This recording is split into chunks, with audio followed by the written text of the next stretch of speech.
Mengedukasi anak-anak bahwa di Pati itu ada kampus STT gitu. Jadi kalau mau kuliah teknik nggak usah jauh-jauh keluar kota gitu, karena biaya itu di luar kota itu mahal. Kalau ada di Pati, ya mending di Pati aja gitu loh, yang dekat gitu. Kenapa tidak ya? Iya, mau dekat gitu kan, jadi nggak usah jauh dari orang tua kan. Kesan dari Mbak Rizky dan Pak Ahmad tentang berdirinya Sekolah Tinggi Teknik Pati, sekolah pertama berbasis teknik di Kabupaten Pati. Sekolah Tinggi Teknik Pati. Apa ini kira-kira kesannya dan apa harapannya?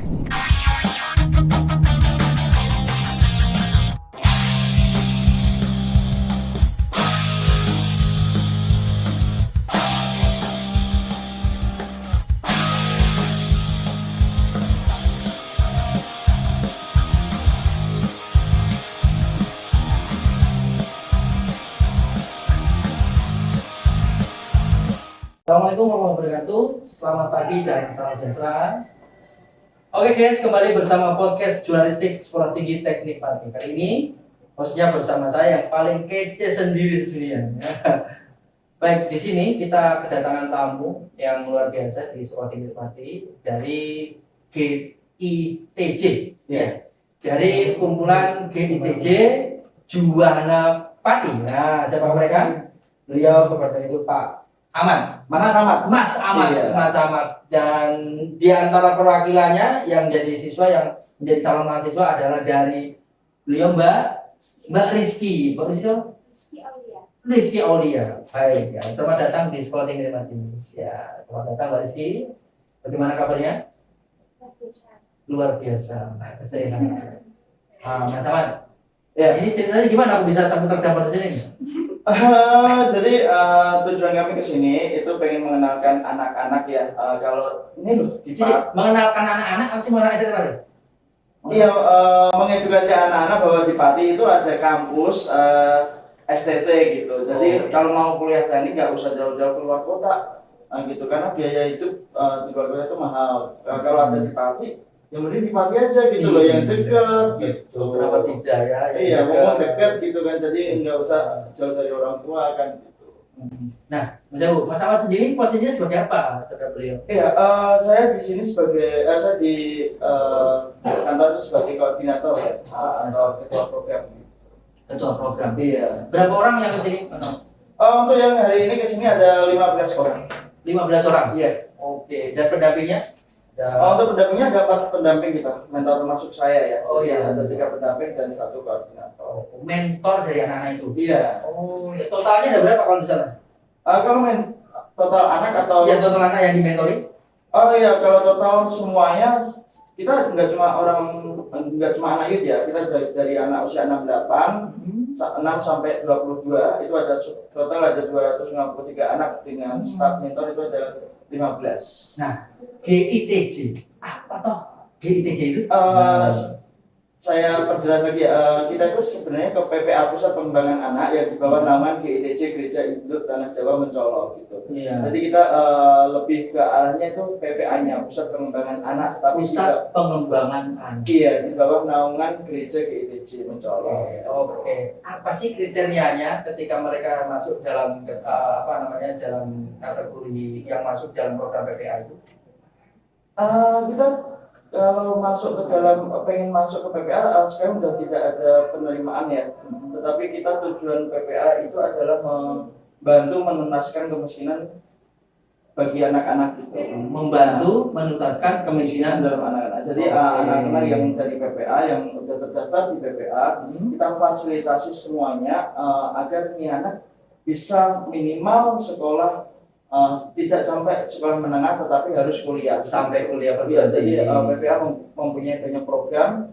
Jadi misal anak-anak pengen kuliah, jadi kita ada biayai atau kita kasih beasiswa lah ibaratnya kayak gitu, agar anak bisa kuliah. Dibiayai sampai dia kuliah. Iya, sampai usia anak 20 tahun. Sampai 20 Kalau tahun. kuliah berarti maksimal 22 bisa di SMP. Berarti saya ini umurnya 40 sudah ada bisa ya? Bisa. Saya aja ketika jujur ya, ketika tadi melihat program-program ada IAI terus itu saya justru malah pengen kuliah. Oh gitu ya. Tapi sayangnya nggak bisa kalau saya membiayai saya sendiri itu nggak bisa. Meskipun koordinatornya ya. Nggak bisa, harus saya membiayai anak-anak PPA. Oke, next Mbak Rizky. Mbak Rizky dengar tadi ya. Pak Ahmad aja pengen dapat beasiswa nggak bisa. Sekarang panjenengan dapat beasiswa. Nih ngomong dong sedikit bagaimana sih ceritanya di PPA itu ngapain aja di sana? Kalau di BPA itu kegiatannya banyak, kita dapat belajar. Agak keras sedikit karena nggak ada. Di BPA itu kita belajar banyak Pak. Mulai dari mungkin keagamaan atau menjalankan bakat kita juga. Ya.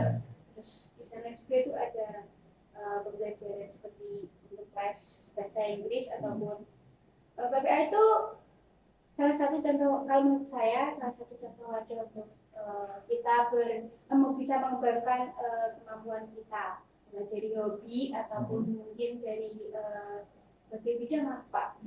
Bisa juga dari di sana banyak juga kayak ada les melukis, ada futsal, mungkin ada olahraga juga, volley, terus ada juga bahasa Inggris, terus komputer juga, terus masih banyak. Nah, sekarang nih Mbak Rizky, dari adanya program tadi pengembangan anak di PPK, merasa terbantu nggak panjenengan di sana?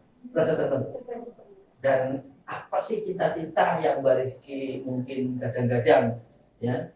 Apa cita-cita Mbak Rizky mungkin ketika bisa belajar di PPA tadi dan mendapatkan beasiswa? Apa cita-cita? Kalau kita tuh lebih orang yang Oh, sukses dan berguna bagi masyarakat. Itu Mas ya, gak sia-sia ya. Dan informasi aja Pak, ini anak Rizky ini masuk dalam program pelatihan worship leader. Jadi PPA itu ada worship leader itu iya, jadi sebagai di gereja itu sebagai worship pemimpin pujian, pemimpin ibadah gitu. Jadi otomatis harus public speakingnya harus bagus juga gitu. Jadi ada program kayak gitu juga. Bagus, nanti kalau bantuan bisa saya juga. Kita sharingan. Iya. Baik, Mbak Rizky. Tadi ada tambahan apa informasi tentang dirimu. Baik, nah sekarang mungkin kesan dari Mbak Rizky dan Pak Ahmad tentang berdirinya Sekolah Tinggi Teknik Pati, sekolah pertama berbasis teknik di Kabupaten Pati. Sekolah Tinggi Teknik Pati. Apa ini kira-kira kesannya dan apa harapannya? Ya, dari Pak Ahmad dulu. Ya, dari saya ya.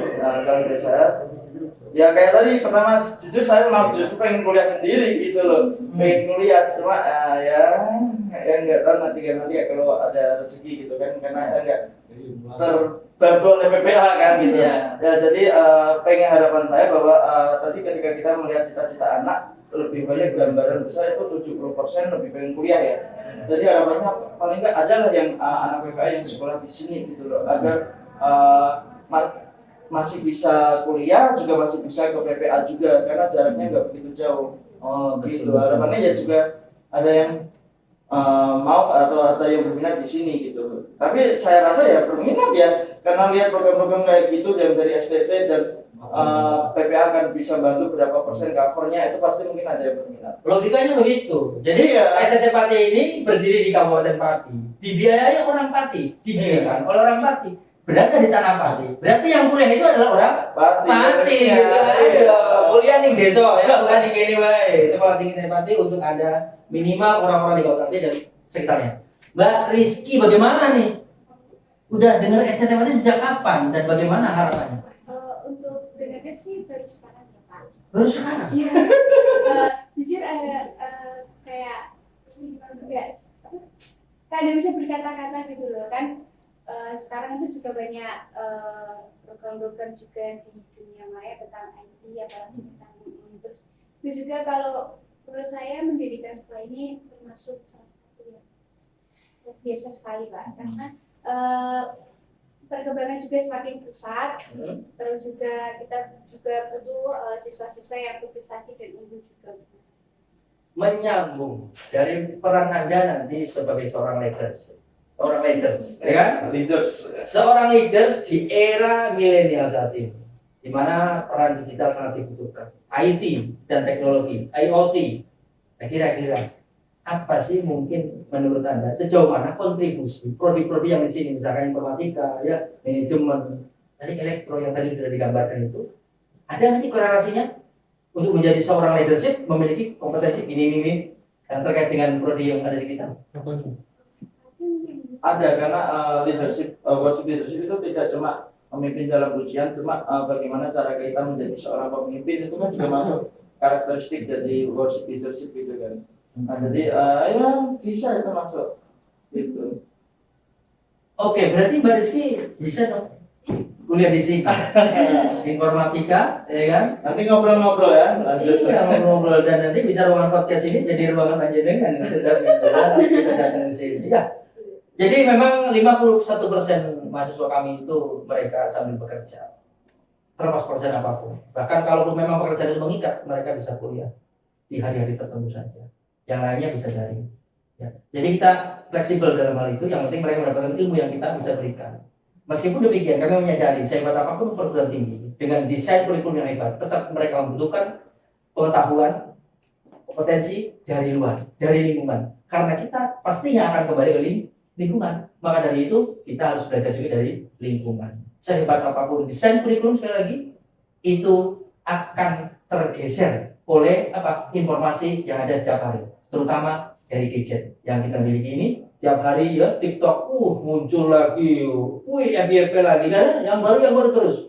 Nah sekarang, kalau misalnya Mbak Rizky itu misalkan besok kuliah di sini, misalnya, apa yang akan Mbak lakukan dalam ranah panjenengan dalam tadi kompetensi atau mungkin yang diharapkan panjenengan menjadi seorang leader yang bisa memberikan influence kepada teman-teman sekitarnya, ya kan, yang diharapkan dari PPN. Mungkin ambil yang Agak keras sedikit. mungkin ambil yang itu sini tuh apa sih? Informatika, manajemen, teknik elektro. Oke, mungkin ambil yang manajemen mungkin ya. Manajemen ya. Manajemen. Baik, manajemen itu ada perkantoran, pemasaran, ya. Tentang manajemen, semua berbau manage ya. Kalau jualan, ya, butuh manajemen. Orang rumah tangga pun butuh manajemen. Dengan manajemen itu tidak lepas dari itu. Oke, sekarang. Nah, jadi saya ngepet nih. Sekarang nih dari Pak Ahmad, ya Pak Ahmad kan sudah lama menjadi direktur mereka ya. Pak Ahmad itu bagaimana yang Anda lakukan ketika Anda itu memberikan motivasi kepada anak-anak untuk ayo kuliah, ayo sekolah, ayo menjadi orang yang melek pendidikan, ya gitu. Bagaimana? Karena biasanya anak-anak itu kurang terbuka sama mentornya. Jadi kan kita sebelum ke saya, itu mereka ada tahapnya yaitu ke mentornya. Tapi jarak mentor atau range umur antara anak dan mentor itu terlalu jauh. Jadi anak itu kurang terbuka. Biasanya sih saya sering ngajak ngopi ya Pak ya. Kalau ngopi anak-anak yang kayak usia gitu, karena ketika kita udah akrab itu anak pasti terbuka gitu. Nah kita yang menjadi PR saya sendiri itu adalah ketika ada anak yang tidak tahu dia mau kuliah atau mau kerja. Dan kalau mau kuliah dia mau kuliah di mana dia nggak tahu, kalau mau kerja dia kerja kemana dia nggak tahu. Jadi salah satu cara saya adalah kemarin kita ada juga program yang namanya pengenalan dunia kerja Pak. Kita mendatangkan ada 6 ya, kita mendatangkan 6 tenaga ahli di bidang masing-masing, ada dari bank, dari lain-lain gitu. Itu yang pengen kerja. Dan yang pengen kuliah ya kayak gini, kita kenalin langsung ke STT. Bukan STT, bukan dari sini yang saya bawa ke sana, tapi anak-anak yang saya bawa ke sini biar langsung nanya, ini loh kampusnya kayak gini, ini loh alamatnya kayak gini. Jadi itu merupakan langkah saya agar mengenalkan kalau di Pati itu ada kampus gitu loh, kampus STT, jadi nggak usah jauh-jauh gitu. Jadi yang awalnya anak nggak tahu mau kuliah di mana,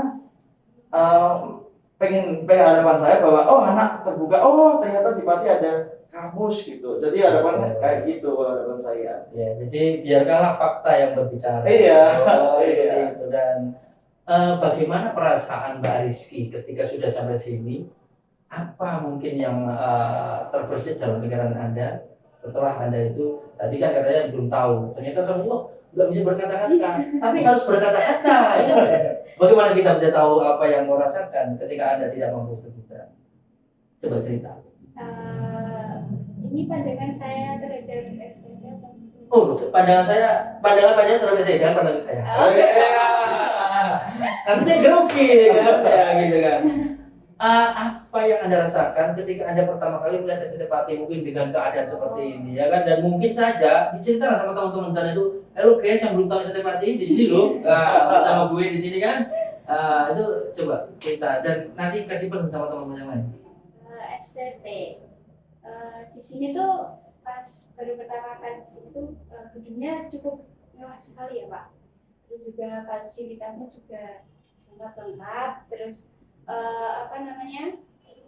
Aku yang tertarik itu sama jurusannya. Kayak nggak ada jurusan yang mungkin kalau menurut saya itu bertele-tele. Kayak nggak tahu lah kedepannya itu mau apa. Tapi kalau yang teknik ini kan terus tentang kayak informatika dan lainnya kan kayak menjamin masa depan juga gitu kan Pak. Jadi kayak sekolah ini tuh menurut saya baru pertama kayak yang ada di sini yang menjerumus tentang IT gitu.